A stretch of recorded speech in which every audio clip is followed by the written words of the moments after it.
इस नए एक्सप्लेनर में आपका स्वागत है।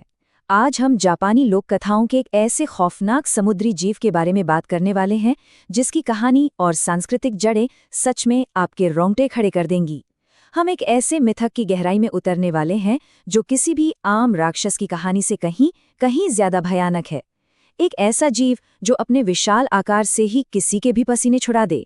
तो चलिए बिना किसी देरी के शुरू करते हैं। जरा इस बात की कल्पना कीजिए, आप एक बेहद शांत और खूबसूरत समुद्री तट पर खड़े हैं। सब कुछ एकदम परफेक्ट है, लेकिन अचानक बिना किसी चेतावनी के समुद्र के पानी का रंग बदलने लगता है और वो एक खौफनाक खून जैसे लाल रंग में तब्दील हो जाता है। ये कोई कुदरती करिश्मा नहीं है दोस्तों, बल्कि ये एक सीधा इशारा है कि लहरों के नीचे से कोई बेहद विशाल और खौफनाक चीज सतह की तरफ आ रही है। जब भी ये डरावना नज़ारा होक्काइडो की उचियुरा खाड़ी में दिखता है ना, तो पीढ़ियों से वहां रहने वाले लोग तुरंत समझ जाते हैं कि अब पानी से कोसों दूर भागना है। और पता है क्यों? क्योंकि ये गहरा लाल रंग किसी रोशनी का धोखा नहीं है, बल्कि समुद्र और उसके ऊपर का आसमान असल में उस विशालकाय दरिंदे के लाल शरीर को रिफ्लेक्ट कर रहा होता है। जी हाँ, ये जीव इतना बड़ा है कि इसके आसपास का पूरा माहौल ही इसके डरावने लाल रंग में रंग जाता है। तो आइए सबसे पहले इस ऑक्टोपस देवता की शारीरिक रचना को समझते हैं और इस अकल्पनीय को मापने की कोशिश करते हैं। अब इस अकोरो कामुई का आकार इतना अविश्वसनीय है कि सुनकर शायद आपको यकीन ही ना हो। जब हम 1 हेक्टेयर कहते हैं तो दिमाग सुन सा हो जाता है ना? इसे ऐसे समझिए, एक पूरा का पूरा फुटबॉल का मैदान। जब ये विशाल लाल ऑक्टोपस अपने पैर फैलाता है तो इसका शरीर पूरे 1 हेक्टेयर के इलाके को ढक लेता है। मतलब ये कोई ऐसा जीव है ही नहीं जिससे आप लड़ने की सोच भी सकें। ये बस ऐसा है कि दिखे तो अपनी जान बचाकर भागो। और जाहिर सी बात है, अगर राक्षस इतना बड़ा है तो उसकी भूख भी तो उसी के लेवल की होगी। इसका सर्वाहारी आहार इतना खौफनाक है कि ये पूरे के पूरे समुद्री जहाज़ों को, जी हाँ, पूरे जहाज़ों को बिना किसी मेहनत के निगल जाता है। और अगर ये काफ़ी नहीं था तो आपको बता दूं कि ये विशालकाय व्हेल मछलियों तक को एक ही घूंट में गटक जाता है। इस दानव के लिए बड़े बड़े समुद्री जीव और इंसानों से भरे जहाज़ बस एक छोटे से स्नैक या नाश्ते से ज्यादा कुछ नहीं है। अब यहाँ जो बात सबसे ज्यादा हैरान करती है वो है वहाँ के स्थानीय लोगों के बचाव का तरीका, जो सच कहूँ तो बिल्कुल ही बेअसर लगता है।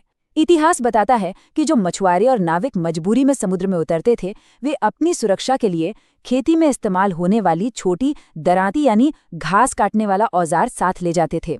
जरा खुद सोचिए, 1 हेक्टेयर जितने बड़े ऑक्टोपस से बचने के लिए खेती का एक छोटा सा औजार। ये बात उस बेबसी और खौफ को बहुत गहराई से दिखाती है जिसका सामना उचियुरा खाड़ी के लोग सदियों से करते आ रहे थे। चलिए अब आगे बढ़ते हैं और ऐनू लोक कथाओं में इसकी जड़ों को खंगालते हैं और इस सांस्कृतिक शब्दावली की खोज करते हैं, क्योंकि इस किंवदंती को सच में समझने के लिए हमें इसके आधुनिक जापानी नाम के पीछे का इतिहास जानना होगा। असल में जिसे आज हम अकोरो कामुई कहते हैं, वो आधुनिक जापानी नाम सीधे तौर पर पुरानी ऐनू लोक कथाओं के नाम अतकोर कामुये से लिया गया है। उसी इलाके के मूल ऐनू लोग ही वो पहले इंसान थे जिन्होंने इस भयानक शक्ति का सामना किया था और इसे ये पहचान दी थी। इस मूल ऐनू नाम का मतलब बहुत ही सटीक और डरावना है, तार पकड़ने वाला कामुय। जानकारों का मानना है कि ये नाम इस जीव के विशाल तार जैसे दिखने वाले लंबे टेंटिकल्स यानी सूंडों की तरफ इशारा करता है, जो समुद्र की सतह पर दूर दूर तक फैल जाते हैं और अपने रास्ते में आने वाली हर एक चीज को बुरी तरह जकड़ लेते हैं। और जब हम इस शब्द कामुई पर गौर करते हैं तो कहानी और भी दिलचस्प हो जाती है। ये साफ बताता है कि आइनो लोगों की नज़र में ये कोई आम जानवर नहीं था, ये एक जल देवता है। कामुई शब्द जापानी शब्द कामी की तरह ही एक दिव्य ताकत या भगवान को दर्शाता है। यानी अकोरो कामुई को उचियुरा खाड़ी का इकलौता स्वामी माना जाता था, जिसकी लोग पूजा भी करते थे और जिससे वो अपनी जान से ज्यादा खौफ भी खाते थे। अब आते हैं इस एक्सप्लेनर के सबसे चौंकाने वाले हिस्से पर, विशाल मकड़ी की किंवदंती और इसकी एक आश्चर्यजनक उत्पत्ति की कहानी। क्योंकि अकोरो कामुई का सबसे बड़ा रहस्य ये है कि शुरुआत में ये कोई समुद्री जीव था ही नहीं। बिल्कुल सही सुना आपने। बहुत समय पहले की बात है, रेबुनगे नाम के गांव के पास। ये खौफ समंदर से नहीं बल्कि ऊंचे पहाड़ों से आया था। उन पहाड़ों में याओशिकेप नाम की एक बहुत ही विशाल लाल मकड़ी रहा करती थी। और सबसे ज्यादा रोंगटे खड़े कर देने वाली बात पता है क्या है? इस मकड़ी का साइज भी एकदम उसी ऑक्टोपस के बराबर था, पूरा 1 हेक्टेयर। बस फर्क इतना था कि ये पानी के बजाय सूखी जमीन पर अपना आतंक मचाती थी।